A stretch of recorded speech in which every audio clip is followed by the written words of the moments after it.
Shalom. Malachi గ్రంథము 3వ అధ్యాయము 6వ వచనము. యెహోవానైన నేను మార్పు లేనివాడను. I the Lord do not change. జీవితంలో ఎన్నో విషయాల్లో ఎత్తుపల్లాలను అనుభవిస్తూ ఉంటాం. ఒక క్షణం ఎంతో ధైర్యం, మరు నిమిషం భయం.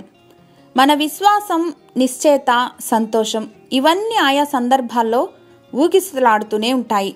టైం టు టైం మారిపోతూ ఉంటాయి. కానీ గుర్తుంచుకోవాల్సింది ఏమిటంటే మన రక్షకుడు మార్పు లేనివాడు. కాబట్టే మన రక్షణ పట్ల కమిటెడ్గా ఉన్నారు. ఆయన కృపను బట్టి మనం నశింపకున్నాం, రక్షింపబడ్డాం. భవిష్యత్ పట్ల గొప్ప నిరీక్షణ కలిగి ఉన్నాం. మన చుట్టూ ఉన్న స్థితులు మారినా కూడా దేవుని ప్రేమలో మార్పుండదు.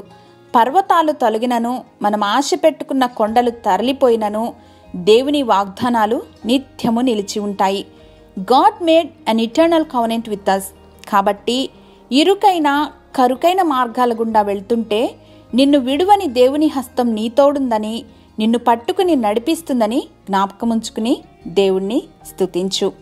నిత్యుడవగు మా తండ్రి, మీరు నిన్న నేడు నిరంతరం ఏకరీతిగా ఉన్నారని, మార్పు లేని మత్సరపడని ప్రేమతో మమ్మను ప్రేమిస్తున్నారని జ్ఞాపకం చేసినందుకు యేసుక్రీస్తు వారి ఘనశ్రేష్ఠ నామంలో కృతజ్ఞతలు సమర్పిస్తున్నాం మా ప్రియ పరలోకపు తండ్రి.